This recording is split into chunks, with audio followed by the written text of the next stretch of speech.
السلام عليكم ورحمة الله تعالى وبركاته. كي دايرين؟ نتمنى تكونوا كلكم بخير وعلى خير وعواشركم مبروكة ان شاء الله. يا ربي يدخل عليكم هذا العيد وهاد العشر الايام المباركة بالصحة والسلامة وتحقيق الاماني.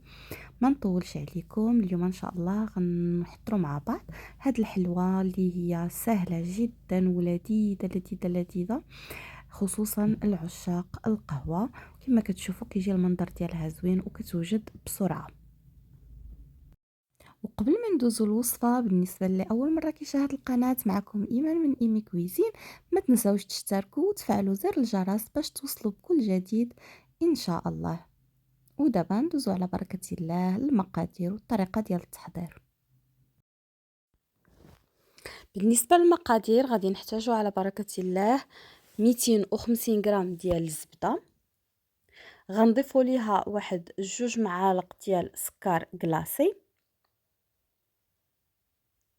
مع واحد شويه راس معلقه ديال الخميره ديال الحلوى، معلقه كبيره ديال القهوه سريعه الذوبان. انا درت هذه ديال نسكافيه جولد اللي مطحونه.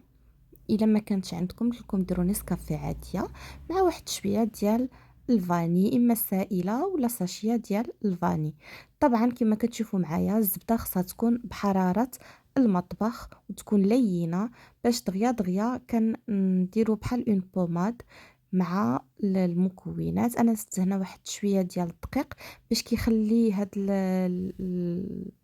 العجينه اولا هاد الخليط يكون كريمي وما يبقاوش دوك القطع ديال الزبده باينين.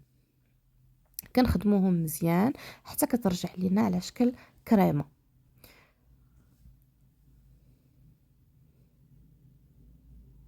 ثم كيكون عندنا واحد نص كيلو ديال الدقيق مغربل، دقيق خاص بالحلويات.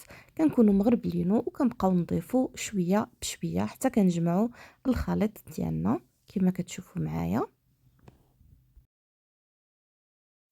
بالنسبه للمقادير راها مضبوطه، يعني نص كيلو ديال الدقيق هو اللي كندخلو في هاد الحلوه هذه. كما غادي تشوفوا معايا في الاخر القوام ديالها كتجي لينه. كنجمعوها كما شفتوا فقط بالاصابع، ما كندلكوهاش. ثم كنوضعوها في واحد الكيس بلاستيكي وكنحطوها شويه في الثلاجه على الاقل واحد الساعه د المكانه. ثم بعد ذلك كنطلقوها بين جوج بلاستيكات وكنقطعوا بالشكل اللي بغينا. انا اختاريت هذا الشكل اللي كتشوفوا معايا. هاد جوج شكلات اللي شفتوا معايا هما اللي اختاريت. وطبعا كيبقى الشكل اختياري، يمكنكم تقطعوهم دوائر على شكل قلب على شكل مثلث، يعني الشكل كيبقى اختياري. غير هو فاش تكونوا كتقطعوا كما وريتكم راه كتكون غليظه، يعني على الاقل واحد نص سنتيم تيكون فيها. كنديروهم في واحد الصفيحه اللي تكون مرشوشه بالدقيق او لا هكا بالورق الزبده، وكندخلوهم الفرن يكون ساخن على درجة حرارة 160 170 درجة، طبعا مع المراقبة حتى كيتحمروا ليا من الفوق ومن التحت. وهادو هما القطاعات اللي استعملت انا.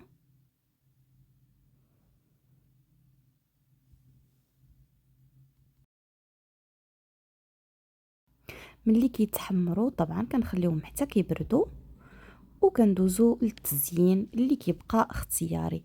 انا بالنسبه ليا كلاصيتهم في شوكولا نوار، الشوكولاته السوداء، ودرت ليهم شويه ديال اللوز مهرمش اللي محمر اولا طريف ديال الكركاع كما شفتوا معايا.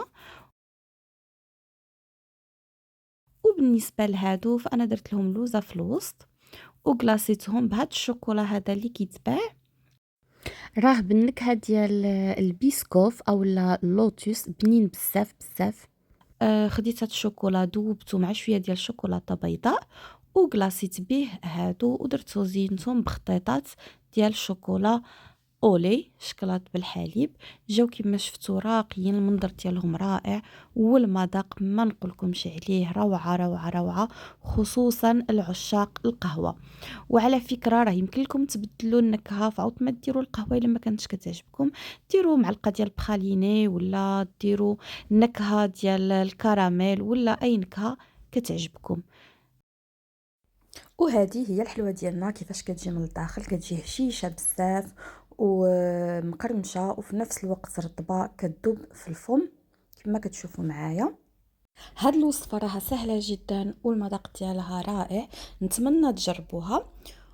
وإلا جربتوها وعجباتكم ما تنساوش تخليو ليا لي كومونتير وتخليو ليا لايك وتشتركوا إلا كنتوا أول مرة كتشاهدوا القناة، وتفعلوا زر الجرس باش توصلوا بكل جديد إن شاء الله على قناتكم قناة إيمي كويزين. ودابا ما بقى لي إلا نقول لكم تبقاو بخير وعلى خير، ونتلاقاو في فيديو جديد مع وصفة جديدة مع إيمان من إيمي كويزين.